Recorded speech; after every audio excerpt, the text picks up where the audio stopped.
Je ne sais pas si...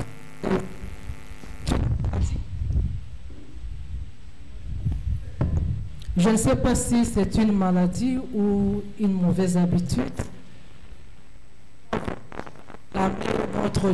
Notre roi, celui-là qui fait de grandes choses pour nous, celui-là qui nous a libérés de l'emprise du mal, celui-là qui nous fait du bien en tout temps. Et les bien-aimés ont bien chanté que c'est à cause de lui que nous pouvons sortir de la servitude du diable. Et la chorale, le grand chœur a chanté pour dire qu'il mérite. Il n'y a que lui qui mérite nos acclamations. Il n'y a que lui qui mérite notre respect. Il n'y a que lui qui mérite l'honneur. Il n'y a que lui qui mérite qu'il soit élevé. Il n'y a que lui qui mérite que moi je m'abaisse et que lui il soit élevé. Il n'y a que lui, il n'y a pas quelqu'un d'autre. Il mérite que nous puissions l'acclamer avec la joie possible, avec l'honneur, avec tout ce qu'il mérite. Il n'y en a pas d'autre que lui. Hors de lui, il n'y a pas la vie. Hors de lui, il n'y a pas la joie. Hors de lui, il n'y a rien. C'est lui la source de toutes choses. Tout don parfait vient d'en haut, de lui, des créateurs incréés, la source incausée. C'est lui qui nous donne le mouvement et l'être. Il mérite nos acclamations, bien-aimés. Il le mérite. Il le mérite. Il n'y en a pas un autre. Il n'y a pas un roi. Il n'y a pas un président. Il n'y a pas un chef. Il n'y a personne. Il n'y a que lui. Seule autorité au-dessus de tout. Il mérite. Puis comme nous sommes debout, nous allons lire la parole de Dieu, sachant que nous sommes dans la période pascale. Et aujourd'hui, c'est le dimanche de Rameau. L'entrée triomphale de Jésus-Christ à Jérusalem, c'est le thème que nous allons exploiter.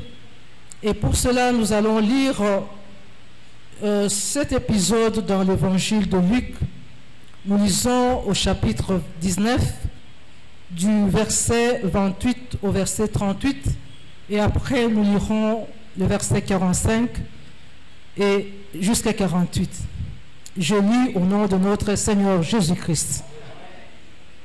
Après avoir ainsi parlé, Jésus marcha devant la foule pour monter à Jérusalem. Lorsqu'il s'approcha de Bethphagée et de Béthanie vers la montagne appelée montagne des Oliviers, Jésus envoya 2 de ses disciples en disant: Allez au village qui est en face. Quand vous y serez entrés, vous trouverez un anneau attaché sur lequel aucun homme ne s'est jamais assis. Détachez-le et amenez-le-moi. Si quelqu'un vous demande pourquoi le détachez-vous, vous lui répondrez: le Seigneur en a besoin. Ceux qui étaient envoyés allèrent et trouvèrent les choses comme Jésus leur avait dit. Comme ils détachaient l'anneau, ses maîtres leur dirent: pourquoi détachez-vous l'anneau? Ils répondirent: le Seigneur en a besoin. Et ils amenèrent à Jésus l'anneau, sur lequel ils jetèrent leurs vêtements et firent monter Jésus. Quand il fut en marche, les gens étendirent leurs vêtements sur le chemin. Et lorsque déjà il s'approchait de Jérusalem vers la descente des montagnes des Oliviers, toute la multitude, saisie de joie, se mit à louer Dieu à haute voix pour tous les miracles qu'il avait vus. Il disait: béni soit le roi qui vient au nom du Seigneur, paix dans le ciel et gloire dans les cieux très haut. 45. Il entra dans le temple et il se mit à chasser ceux qui vendaient et achetaient, leur disant: il est écrit, ma maison sera une maison de prière, mais vous en avez fait une caverne de voleurs. Il enseignait tous les jours dans le temple, et les principaux sacrificateurs, les scribes et les principaux du peuple cherchaient à le faire périr. mais il ne savait comment s'y prendre, car le peuple l'écoutait avec admiration. Parole du Seigneur. Seigneur notre Dieu, toi qui es toujours derrière ta parole, pour accomplir ta volonté dans la vie de tes enfants, nous voulons que tu puisses agir au travers de cette parole en ce jour pour nous amener sur la voie de l'obéissance à ta parole, afin que nous puissions vivre cette libération que Jésus apporte. Au nom de Jésus, nous avons ainsi prié. Amen. Nous pouvons nous asseoir.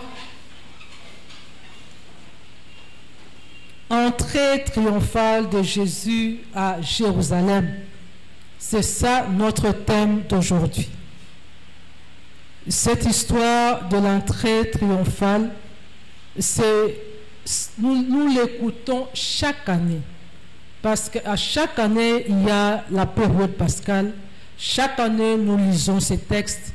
Chaque année, nous méditons sur ces textes. Chaque année, nous tirons des leçons sur ces textes. On peut se dire, mais qu'est-ce qu'on va encore tirer comme leçon aujourd'hui? Laissez-moi vous dire, bien-aimés, que la parole de Dieu est comme une forêt où tout chasseur qui entre sort avec ce qu'il veut, dépendant de sa capacité, dépendant de sa volonté, de son désir. Un chasseur qui chasse les antilopes sortira avec un antilope. Les chasseurs qui chassent les éléphants sortira avec un éléphant. Donc tout dépend de ce que tu veux. Dans la parole de Dieu aussi, c'est la même chose. La parole est grande, la parole est profonde, la parole est édifiante, la parole est riche. Mais chacun sort avec ce qu'il veut. Quand tu cherches quelque chose dans la parole, tu trouves. Parce que la parole de Dieu englobe tout. Toutes les expériences de la vie se trouvent dans la parole. Et chaque personne qui a besoin d'une leçon, d'une orientation, la trouvera au travers de cette parole. Ma prière est que cette parole d'aujourd'hui te libère de toute emprise maléfique, te donne cette victoire sur tout ce que tu as déjà fait opposition jusque-là, afin que, comme les Israélites ont chanté la victoire, ont chanté Hosanna, que toi aussi tu chantes et que tu bénéficies de ce que le Fils de David est venu apporter. Quand nous parlons entrée triomphale, bien-aimés, nous voyons le triomphe ou la victoire de Jésus-Christ sur le diable. Comme le proto-évangile nous le dit dans Genèse 3, verset 15, que la descendance de la femme écrasera la tête du serpent. Et c'est Jésus qui est venu pour écraser la tête du diable, ainsi que tous ses acolytes. Quand nous parlons d'entrée triomphale, nous voyons le triomphe de la vie sur la mort. Parce qu'avec le péché, avec la condamnation de nos premiers parents, nous étions morts. Il y avait une mort physique. Nous qui devons vivre éternellement avec Dieu, on a commencé à mourir. Et il y avait aussi une mort spirituelle, c'est-à-dire la séparation d'avec Dieu.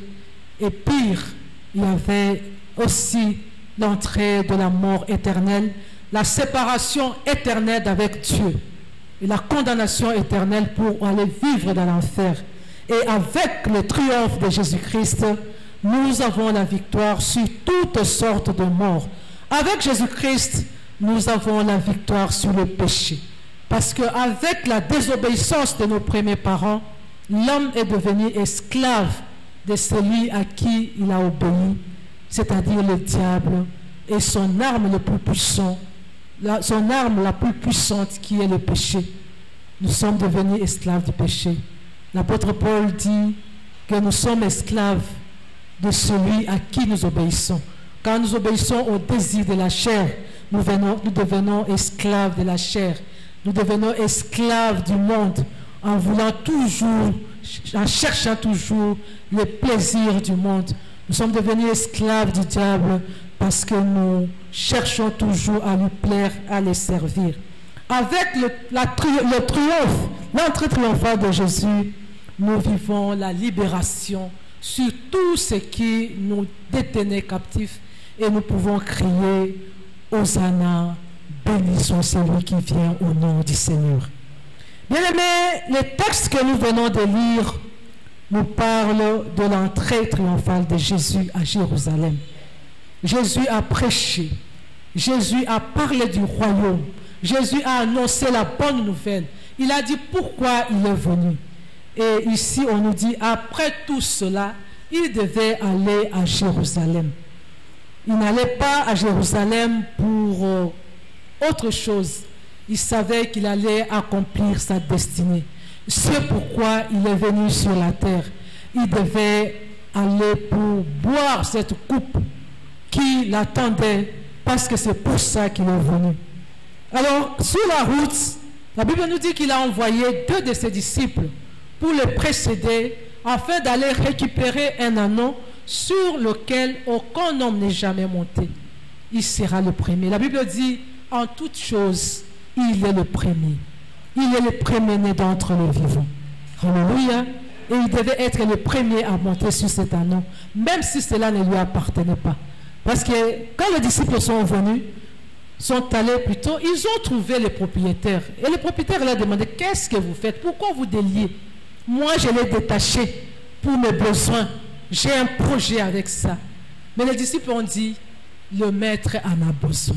Quand le maître a besoin de quelque chose, quand le maître a besoin de quelqu'un, il n'y a aucune opposition qui peut tenir. Parce que c'est lui le maître de l'univers. Il fait ce qu'il veut, quand il veut, comme il veut. Tout lui appartient et il prend ce qu'il fait quand ça lui plaît. Alléluia. Personne ne peut s'opposer à lui. Les disciples ont trouvé les choses comme le maître avait dit et ils ont ramené l'agneau auprès du maître. Et comme eux-mêmes étaient le plus excités, la Bible nous dit qu'ils ont enlevé les vêtements. Ils ont pris les branches, des rameaux par-ci par-là, ils ont étalé sur la route. Ils ont mis les habits sur l'anneau et ils ont fait monter le maître de l'histoire, le maître de la vie. Et il est entré à Jérusalem vraiment un véritable roi. Alléluia. Et cette entrée, c'était une entrée pacifique. Parce que quand un roi entre dans un pays ou dans une ville, monter sur un cheval, c'est pour déclarer la guerre. Mais monter sur un anneau, c'est pour annoncer la paix. Oh oui, il est le prince de la paix. Et quand il entre quelque chose, il entre dans un endroit, il apporte la paix. Et cette paix, le monde ne peut la donner. Il n'y a que lui qui donne. Parce que cette paix-là ne dépend ni des avoirs, ni de quoi que ce soit. Ça ne dépend que de sa présence. Il est entré en véritable roi de paix. Et quand les gens l'ont vu entrer, ils se sont souvenus de tout ce qu'ils avaient comme malheur, de tout ce qu'ils avaient comme souffrance en étant dans la servitude des Romains. Et ils ont crié, cette fois-ci, nous sommes sauvés. Viens et sauve. Hosanna, fils de David. C'est toi qu'on attendait. C'est toi notre seul espoir. C'est toi notre libérateur. Et ils ont commencé à crier, à chanter. Oui, bien-aimés, je veux qu'en ce jour où nous commémorons cette entrée triomphale, que toi aussi, que dans ton cœur, que dans ta famille, tu chantes aussi Hosanna. Le prince de la paix est entré. Le roi de gloire est entré. Tout va changer et tout doit changer. Parce que lui, il apporte le changement. Il apporte l'espoir. Il apporte un nouveau départ. Et avec lui, oui, on peut rire. Il y a changement. Changement dans tout ce qu'on a. Celui qui pleurait peut encore chanter. Celui qui manquait peut encore vivre dans l'abondance. Parce qu'il dit, je suis venu afin que le brebis ait la vie. Et pas n'importe quelle vie, mais une vie en abondance. Est-ce qu'avec un tel roi, avec un tel Seigneur, est-ce qu'il y a encore raison de pleurer, de se lamenter, de chercher ailleurs? Non, Jésus-Christ est tout suffisant. Il suffit de le suivre et de s'accrocher à lui. Jésus-Christ est entré. Jésus-Christ a été honoré. Et les gens ont chanté. Les gens se sont réjouis. Mais quand il est entré, il ne s'est pas arrêté dans la foule. Il est fils de Dieu, il est serviteur de Dieu. Il fallait qu'il entre dans la maison de Dieu pour vérifier comment les choses se passent. Ah oui, c'est là où il trouve tout est catastrophique. La Bible nous dit qu'il a trouvé des vendeurs, des acheteurs, des changeurs qui faisaient du commerce là-bas. Et Jésus s'est fâché, il a renversé les tables, il a chassé les vendeurs, les acheteurs, et il a déclaré qu'il est écrit: cette maison, ma maison, sera appelée une maison de prière, et vous en avez fait une caverne de voleurs. Oui, bien-aimé, Jésus a tout remis en ordre. Oh, je veux que dans ta vie, à partir d'aujourd'hui, que tout revienne en ordre, parce que le roi de gloire a fait son entrée. Bien-aimé, par rapport à cette petite histoire, à cet épisode de la vie ministérielle de Jésus-Christ sur la terre, je voudrais que nous puissions tirer 4 petites leçons qui vont nous amener dans la prière afin que nous puissions mettre en pratique cette parole. La première leçon ou la première vérité que nous pouvons épingler dans ces textes, c'est que Jésus fait son entrée à Jérusalem. Et quand il entre en Jérusalem, Jésus sait pourquoi, il sait ce qu'il attend. Il est venu accomplir la volonté de Dieu. Il est venu se donner en rançon pour le salut de l'humanité. Il est venu se donner comme l'agneau immolé qui doit ôter le péché du monde. Et par lui, par son sacrifice, que les hommes soient sauvés et entrent dans le royaume. Et il savait que c'était le moment. Cette fois, il n'allait plus fuir. Parce que toutes les fois qu'on cherchait à l'attraper, il esquivait. Mais cette fois, il savait que je n'allais pas fuir, je veux me donner, ils feront de moi, c'est pourquoi je suis venu. Il y avait la mort devant lui, il y avait la souffrance devant lui. Mais la Bible nous dit que Jésus est entré avec la joie. Même les disciples qui étaient avec lui n'ont pas senti qu'il y avait quelque chose d'angoisse dans le maître. Ils ont vu la joie et ils se sont aussi éclatés de joie. Et ils ont contaminé cette joie dans la foule. C'est pourquoi tout le monde s'est mis à crier. Bien aimé, la leçon est que Jésus était courageux devant l'adversité, devant la mort, devant tout ce qu'il attendait. Et je veux que toi et moi aussi, en tant que chrétiens, en tant que fidèles disciples de Jésus-Christ, nous qui sommes à la suite du Maître, que nous soyons aussi courageux. La vie est faite de beaucoup de défis, beaucoup de challenges, beaucoup de difficultés à affronter. Et très souvent, c'est ça qui nous décourage. C'est ça qui nous enfonce dans l'angoisse, dans le pleur, dans les lamentations, dans le murmure, même dans la rébellion ou dans la résignation. Mais je veux que toi et moi, nous puissions suivre l'exemple de Jésus-Christ. Quel que soit ce qui arrive, quel que soit ce qui est devant toi, quel que soit le défi auquel je vais faire face, que je sois courageux. Un enfant de Dieu est courageux. La Bible dit que le royaume de Dieu appartient aux violents. Le violent, ce n'est pas celui qui tue, celui qui arrache les choses d'autrui, mais celui-là qui est courageux, celui-là qui ne tremble pas devant les difficultés, celui-là qui n'a pas peur des obstacles, celui-là qui n'a pas peur de risquer sa vie, de payer le prix pour faire quelque chose de bien. Voilà celui à qui appartient le royaume des cieux. Et toi, tu es enfant de Dieu, tu dois être courageux, tu dois être violent, tu dois t'accaparer de tout ce qui t'appartient, quels que soient les obstacles qui se trouvent. Alléluia. Nous sommes dans une période où tout le monde pleure, où tout le monde se lamente, où il y a des choses qu'on ne comprend pas. Avec cette pandémie, on ne sait pas comment on va aboutir, comment ça va se terminer. Nous avons perdu des êtres chers. Il y en a qui ont perdu les opportunités d'avoir de l'argent. Il y en a dont le commerce ne tourne plus. Parce que là où ils allaient pour acheter les produits de marché, ils ne peuvent plus y aller parce que les voyages deviennent compliqués. Et tout ça, ça donne matière à réfléchir. Tout ça, ce sont des défis auxquels il faut faire face. Ne te décourage pas. Jésus est là. Que sa joie t'anime, te donne la force de toujours foncer parce qu'il ne t'abandonnera pas. Il est venu pour te libérer et il te libérera.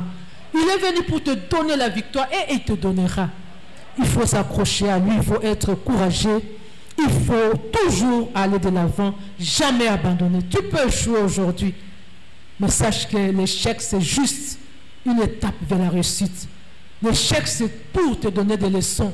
L'échec, c'est pour te faire grandir. L'échec, c'est pour te donner matière à réfléchir, pour que tu changes de stratégie et pour que tu fasses encore mieux. Ne te décourage pas. Sois toujours à l'avant-plan. N'abandonne jamais. Un enfant de Dieu n'abandonne pas. Un enfant de Dieu ne baisse pas les bras. Il faut foncer. Les obstacles céderont la place parce que le roi de gloire doit passer. Deuxième leçon que nous pouvons tirer au travers de ce texte, c'est que Jésus-Christ est entré pour libérer son peuple de la servitude. Je m'arrête là. Chaque peuple a son histoire. Les enfants d'Israël ont une histoire avec Dieu. Ils ont eu des promesses avec Dieu. Et l'une des promesses qu'ils ont entendues toute leur vie durant, c'était la promesse d'avoir le Messie, c'est-à-dire le libérateur, qui viendra les libérer de toute servitude. Alors quand les Israélites, cette foule, ces disciples ont vu que Jésus est entré en tant que roi, ils se sont dit, voilà, notre libérateur est là. Le fils de David est là. Il vient sauver, il vient libérer. Bien aimé, à cette époque, nous savons que dans l'histoire des peuples juifs, ils sont passés d'une servitude à l'autre. Ils étaient esclaves des Philistins à un moment, des Babyloniens, de tous ces autres peuples des environs. Mais cette fois-là, c'était les Romains qui se sont installés et qui ont dominé sur eux. Ils les ont rendus en esclavage. Et tout ce qu'ils faisaient, c'était au profit des Romains. Nous savons quand un envahisseur ou les envahisseurs viennent, ce n'est pas pour construire votre pays, c'est pour puiser et aller construire chez eux. Les Israélites pouvaient payer des taxes, mais ces taxes, cet argent, tout c'était pour César. C'est pour construire Rome, c'est pour construire le royaume du pays dominateur. Ils se sont dit, maintenant que le roi vient, sur le plan militaire, nous allons avoir la libération. Parce que d'ailleurs, il est venu d'en haut, donc il est capable d'appeler une armée céleste. Les anges viendront combattre pour nous. Il est capable de mobiliser les soldats, les militaires pour combattre l'armée romaine et nous allons avoir la victoire, la libération. Le peuple pensait à une libération militaire. Il y en a qui se disaient, mais comme ce peuple nous domine, ce sont eux qui dirigent, ce sont eux qui sont aux commandes des affaires de l'État. Donc sur le plan politique, nous sommes sur leur domination. Alors comme le roi vient, il va nous libérer politiquement de toute cette gouvernance romaine. Donc ils ont pensé à une libération politique. Les autres se sont dit, libération militaire politique c'est bien, mais ventre creux n'a point d'oreille. Il faut que nous puissions manger, il faut que nous puissions travailler. C'est comme le Congolais qui crie toujours, le social du peuple. Le peuple doit bien vivre. Et c'est ce qu'eux aussi ils attendaient. Sur le plan économique, sur le plan financier, il fallait aussi que les choses marchent, qu'on soit libérés, que nos affaires tournent, que nos boutiques que nous avons fermées s'ouvrent, que tous les business que nous avons suspendus puissent tourner, que nos bureaux qui sont fermés, nous ne pouvons plus travailler, tous les postes sont occupés par les Romains, que nous puissions récupérer là, ça pour que nous puissions vivre décemment la vie qui convient aux enfants de Dieu, au peuple de Dieu. Ils ont pensé à une libération économique, financière. Mais Jésus-Christ, quand il est venu, ce n'était pas de tout cela qu'il voulait faire. Jésus a pensé à autre chose. Jésus a dit, si le peuple est militairement, politiquement, économiquement, financièrement dominé, c'est qu'il y a un tyran qui est au-dessus de tout ce qui est visible. C'est un tyran spirituel, c'est le péché. Alors moi, je vais d'abord libérer spirituellement, parce que c'est le spirituel qui commande. Si spirituellement, le peuple est libéré, alors tout va marcher comme sur des roulettes. Jésus est venu libérer de l'emprise, de la domination du péché. Il est venu écraser le diable avec tout ce qu'il fait pour nous conduire dans le péché. Et Jésus a donné la libération spirituelle. Bien aimé, la leçon que nous pouvons tirer, c'est que quelquefois, nous posons mal le diagnostic de nos besoins. Nous pensons à quelque chose qui puisse nous apporter la joie, quelque chose qui puisse nous apporter la libération, la liberté, l'indépendance, quelque chose qui puisse nous donner vraiment l'espoir dans cette vie. Et nous pensons au travail, nous pensons au changement du gouvernement, nous pensons à la sécurité, nous pensons à la fin de la guerre, nous pensons. Mais Jésus nous dit, ce qui est l'ennemi ou le tyran le plus redoutable, c'est le péché. Il suffit que nous puissions nous libérer de l'emprise du péché et tout sera rentré dans l'ordre dans nos vies. C'est pourquoi, bien-aimés, je vous exhorte ce matin à pouvoir vous séparer du péché. Le péché, c'est vraiment un tyran. Le péché, c'est l'ennemi le plus redoutable. Des fois, nous avons peur de sorciers. Des fois, nous avons peur des gens méchants qui peuvent nous faire du mal. Pour tout cela, Jésus est là pour nous protéger. Mais du péché, bien-aimé, ça nous appartient de faire quelque chose, de combattre et de gagner par rapport au péché, parce que Jésus est venu nous libérer de la servitude du péché et nous donner cette liberté de vivre comme enfants de Dieu. Le péché nous domine, le péché nous rend faibles, le péché nous rend vulnérables, le péché nous conduit à la mort, le péché nous rend ridicules. Parce que, souvenez-vous, papa a l'habitude de dire, le péché nuit toujours, même quand il semble servir. Et si nous avons une victoire sur le péché, tous les autres aspects de la vie vont marcher, parce que le péché, c'est notre premier ennemi. C'est pourquoi nous devons faire attention aux désirs de notre chair. Nous devons faire attention aux passions de ce monde qui nous dominent, qui nous entraînent. Nous devons faire attention à la façon de chercher à résoudre nos problèmes, que nous ne puissions pas nous compromettre, que nous ne puissions pas exploiter le péché, que nous ne puissions pas nous laisser encore sur la domination du péché. Troisième leçon que nous pouvons tirer, c'est par rapport à Jésus-Christ.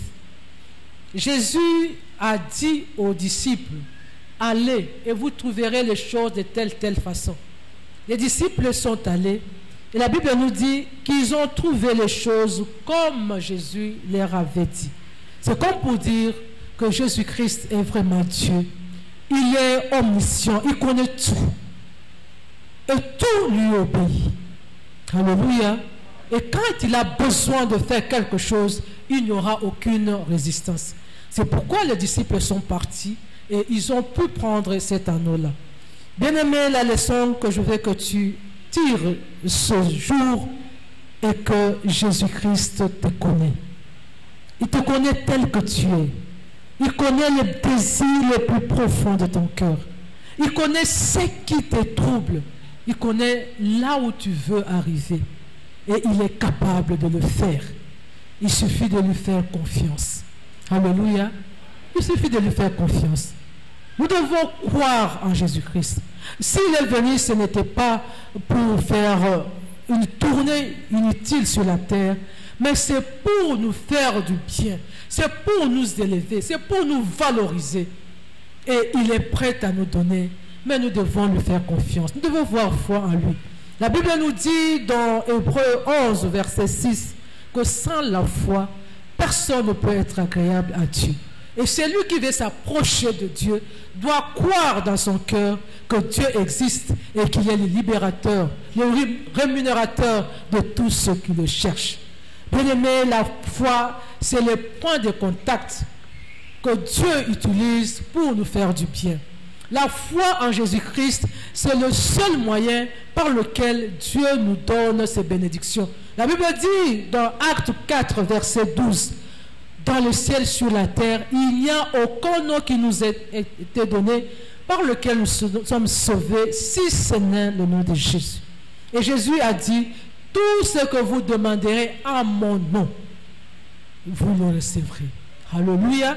Donc c'est pour dire que nous devons avoir confiance en Jésus. Nous devons compter sur Jésus. Nous devons vraiment nous appuyer sur lui, quel que soit le temps, quelles que soient les circonstances, parce que lui, il a tout pouvoir dans les cieux, sur la terre et sous la terre. Aucune personne, aucune force ne peut résister devant lui. Ce qu'il veut, il le fait, il accomplit. Et ce qu'il veut réaliser dans la vie de ses disciples, dans la vie de ses enfants, de ses frères et sœurs, il le réalise parce qu'aucune opposition ne peut se tenir devant lui. Ce que nous avons, c'est juste lui faire confiance. C'est juste lui exprimer avec confiance nos désirs. Et lui, il sait ce qui est bon pour nous. Il va aplanir nos chemins et il va nous donner ce dont nos cœurs désirent. La quatrième vérité, c'est sur l'entrée de Jésus-Christ au temple. Jésus a trouvé ce qu'il a trouvé au temple. Nous pouvons considérer le temple comme la maison de Dieu, là où les hommes, les femmes se rencontrent pour rendre un culte agréable au Seigneur, pour exprimer leurs désirs, leurs besoins à Dieu et pour recevoir de Dieu les instructions. Qu'est-ce que Jésus a trouvé dans le temple? Il a trouvé que ce lieu qui devait servir de prière est devenu un lieu de commerce, un lieu de rencontre pour le business. Et il a chassé, il a renversé les tables pour remettre de l'ordre dans la maison de Dieu. Nous aussi, bien-aimés, nous devons comprendre que ce temple, que ce bâtiment, c'est un lieu sacré. C'est la maison de Dieu. Et si nous venons ici, c'est pour rencontrer Dieu. C'est pour parler à Dieu et recevoir de Dieu les instructions pour notre vie, pour nos affaires, pour nos familles, pour notre marche sur la terre. Mais malheureusement, ce lieu, comme au temps de Jésus, est devenu un lieu de rendez-vous pour autre chose. Il y en a qui viennent à l'église, pas pour prier, mais pour se donner rendez-vous. On s'appelle, on va se voir à l'église, et après la prière, nous ferons ça et ça et ça. Et quand il vient à la prière, ce n'est pas qu'il est là en train de prier ou écouter la prédication, chanter, adorer avec les autres, mais il attend seulement l'heure de son rendez-vous, la fin du culte. Comme ça, je peux aller à mon rendez-vous, lieu de rencontre avec mon ami. Nous allons faire notre COP. Bien-aimé, la maison de Dieu, ce n'est pas un lieu de rendez-vous. Il y en a qui viennent pour faire le commerce. Ils ont leurs marchandises et les clients, les membres de l'église, ils ont toute une liste des gens à qui livrer ceci, des gens à qui livrer cela, une liste des gens qui lui doivent. Et quand ils viennent à l'église, ce n'est pas pour prier, mais pour chercher parce qu'il avait dit qu'il va me payer aujourd'hui. Donc les amis prient, les amis chantent, les amis écoutent la prière, lui il cherche qui me doit, est-ce qu'il est là, est-ce qu'il n'est pas là. Oh bien-aimé, c'est à cause de ça que Jésus-Christ a renversé les tables pour remettre de l'ordre. Ce lieu n'est pas un lieu de rencontre pour le commerce. Ce n'est pas un lieu de vendre des choses. Ce n'est pas un lieu de rencontre pour le business. C'est un lieu de rencontre pour la prière. Alléluia. Il y en a qui viennent à l'église parce qu'il doit rencontrer son partenaire, son ami. Et quand il se retrouve, c'est pour parler des gens. C'est pour critiquer. C'est pour se moquer. C'est pour. Tu l'as vu aujourd'hui, comment c'était, et d'ailleurs écoute. C'est pour parler des gens. Donc la maison de Dieu devient comme un lieu où on met les embûches sur les pieds des gens. Au lieu que ce soit une maison de bénédiction, Ça devient comme une pierre d'achoppement. Il y a beaucoup qui ont fui l'église. Quand je parle de l'église, je ne vois pas que l'église Christ plein de vie. Je sais qu'il y a des gens qui nous suivent à travers la radio et même dans les médias. Il y en a qui viennent à l'église. Donc l'église est devenue une pierre d'achoppement. Je ne veux plus aller à l'église parce qu'on m'a fait ça. Je ne veux plus aller à l'église parce qu'on m'a dit ça. Je ne veux plus aller à l'église parce que tel m'a dit ça. Donc au lieu que les gens viennent à l'église pour chercher la vie, la bénédiction, les gens ont peur de l'église. Il y en a même qui ont décidé de ne plus jamais venir à l'église. Je vais commencer à prier à la radio. Je vais commencer à suivre les prédications à la télévision. Oh bien-aimé, au lieu que tu sois une bénédiction dans la maison de Dieu, tu es devenu une pierre d'achoppement. Nous devons changer. De la même manière où Jésus a renversé les tables et chassé tous ceux qui mettaient le désordre dans la maison de Dieu, toi et moi, nous devons aussi renverser toutes les tables de ces relations inutiles qui ne nous amènent qu'au péché, qui ne nous amènent qu'au ridicule, qui nous entraînent à être des pierres d'achoppement pour les autres, pour que nous puissions mettre de l'ordre dans nos relations dans l'église, mettre de l'ordre dans la maison de Dieu. C'est pour dire que si nous sommes ici, c'est pour être bénis et non pour parler des autres, et non pour vendre, et non pour nous rencontrer avec les gens. C'est pourquoi nous devons respecter cette maison. Alléluia. Nous devons respecter cette maison. Et quand les protocoles nous placent, nous n'avons pas à discuter. Parce qu'ils sont là pour mettre de l'ordre dans la maison de Dieu. Il y a des gens qui ne se parlent plus avec des protocoles parce que le protocole lui a demandé de se mettre ici et lui il a refusé. C'est-à-dire quoi? Alléluia. Mais c'est là qu'on fait dans une chaise dans ta maison. Mais ici c'est pour tout le monde. Tout le monde se met n'importe où. Alléluia. Il n'y a pas de place réservée ici. Tu te mets là où le protocole te demande de te mettre. Tu n'as pas à t'imposer. C'est la maison de Dieu. Toute personne doit se sentir à l'aise. Il y en a quand ils viennent, ils se mettent et ils mettent quelque chose pour qu'Angela Moutunaye place. Et quand quelqu'un d'autre vient, non, cette place est occupée. Alors que la personne voit que c'est vide. Alléluia. Et cette personne, si elle n'est pas mûre dans la foi, elle va se dire, Église Olo, Baponanaka. Et prochainement, il ne va plus venir à l'église. Alléluia. Parce que lui n'est pas bienvenu. Parce que lui n'a personne pour lui garder la place. Parce que lui n'a personne qui accepte d'être son voisin ou sa voisine. Bien-aimé, ce sont avec toutes ces mauvaises habitudes, la maison de Dieu, nous devons mettre de l'ordre, nous devons mettre la propreté. Et même quand nous utilisons les papiers mouchoirs, nous devons savoir où jeter. S'il n'y a pas une poubelle dans les environs, gardons dans le sac. Mais il y en a qui jettent.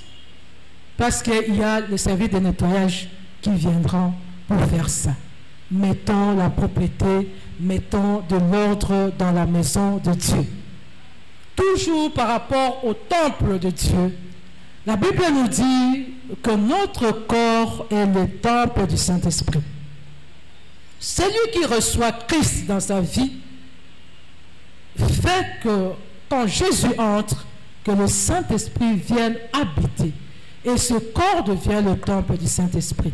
C'est pourquoi l'apôtre Paul dit, prendrai-je le temple de Dieu, le membre du corps de Christ, pour en faire un instrument du péché? Le corps, ton corps, mon corps, c'est le temple du Saint-Esprit. Pourquoi continuons-nous? Pourquoi continues-tu? Tu as utilisé ton corps pour en faire un instrument de péché. Alléluia. La Bible nous dit que nous sommes un avec Jésus-Christ. Et nous sommes membres du corps de Christ. C'est-à-dire que tu es une partie du corps de Christ. Pourquoi en faire un objet de péché?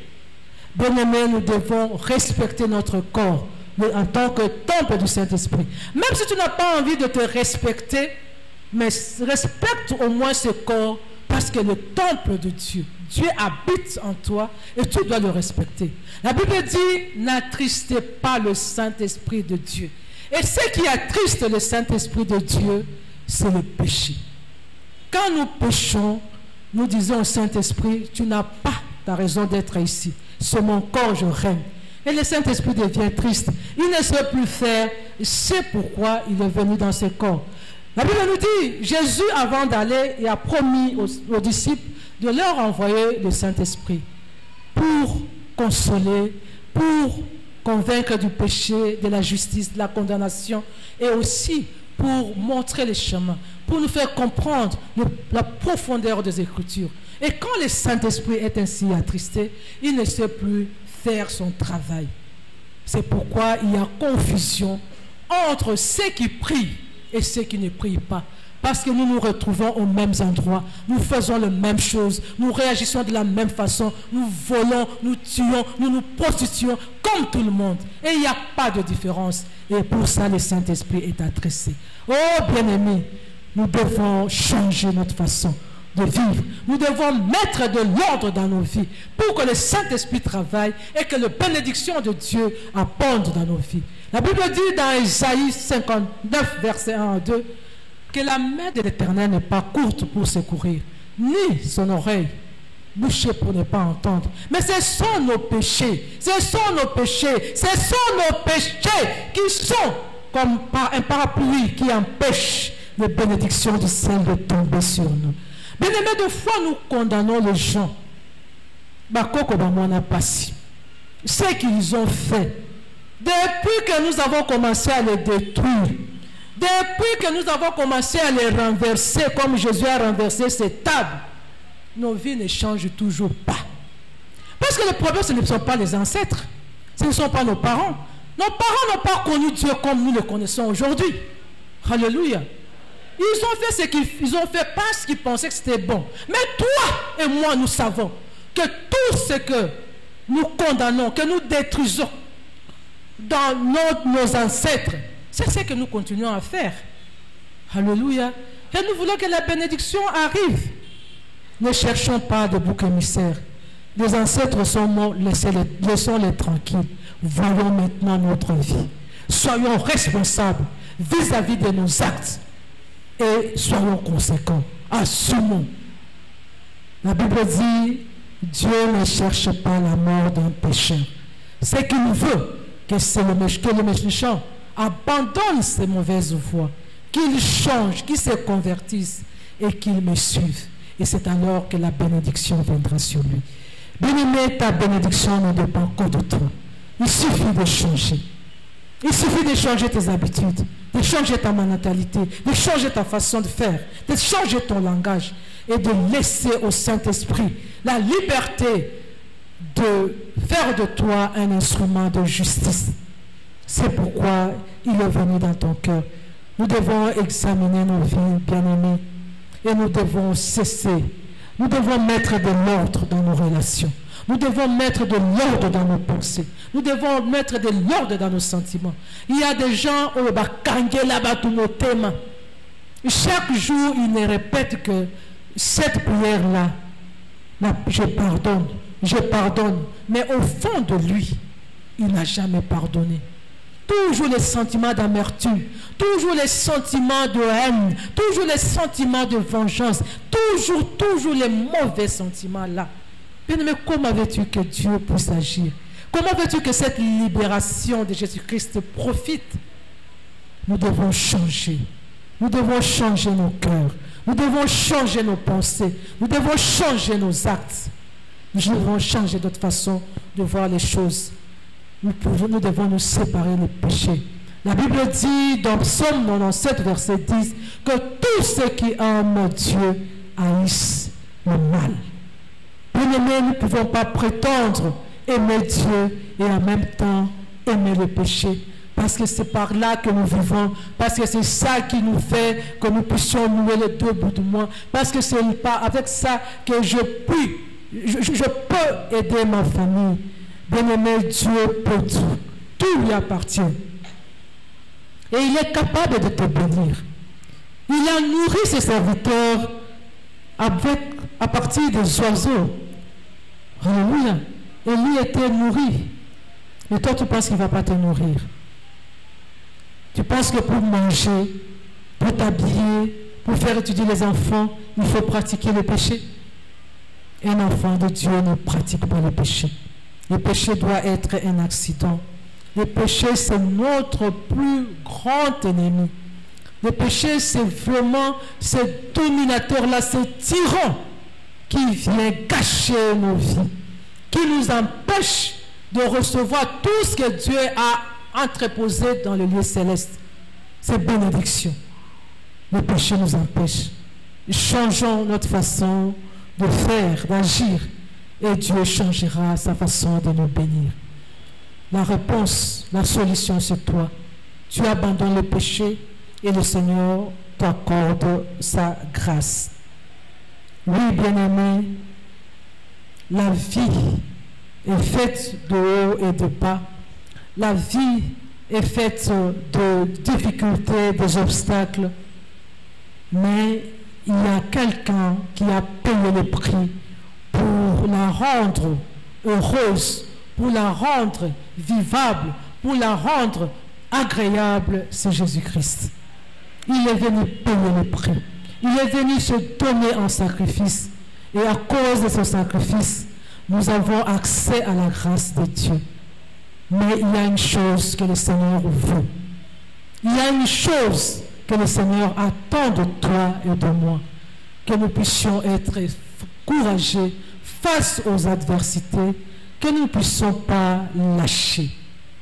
Le Seigneur veut que nous puissions mettre de l'ordre dans notre vie, mettre de l'ordre dans son temple qui est notre corps, que nous puissions nous séparer de toute personne, de toute relation, de toute habitude, de tout comportement, de toute pensée, de tout sentiment, de toute attitude qui empêche Dieu de nous bénir. Le Seigneur veut que nous puissions lui faire confiance. Il connaît nos besoins mieux que nous-mêmes, mieux que quiconque. Et il est capable de nous combler. Il est capable de nous donner. Il est capable de nous faire entrer dans un régime de grâce, dans un régime de différence, de distinction, dans un régime d'excellence, dans un régime de repos, de paix. Mais nous devons faire confiance en Dieu et abandonner tout ce qui fait obstacle à ce que la main de Dieu ne puisse nous toucher. Bien-aimés, l'entrée triomphale de Jésus en Jérusalem, c'est une bonne nouvelle pour un changement radical dans nos vies. Mais nous devons prendre toutes ces leçons en considération, agir en conséquence, et nous verrons la main de l'Éternel sur nous. Et nous allons chanter victoire, nous allons chanter gloire, nous allons chanter Hosanna, nous allons chanter la joie d'être libérés et la joie d'être bénis par l'Éternel. Que Dieu bénisse sa parole.